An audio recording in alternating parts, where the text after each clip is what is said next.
Good morning mga sisilab. Ang aga ko palang gumising ngayon kasi schedule ko sa pagpa-check up ng ating sasakyan. Ayan, papunta na ako sa Honda. Honda family kasi yung gamit namin na sasakyan mga sisilab.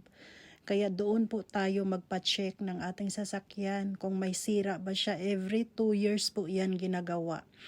Dito po mga sisilab sa lugar namin may bagong mga daan na ginawa para hindi maging traffic yung mga daan dito.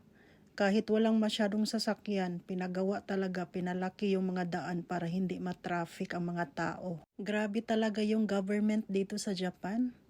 Ayan, malapit na tayo sa Honda mga sisilab. Yung mga sasakyan na sa gilid-gilid, mga bago yan mga sisilab. Display nila. O tingnan nyo, napaaga akong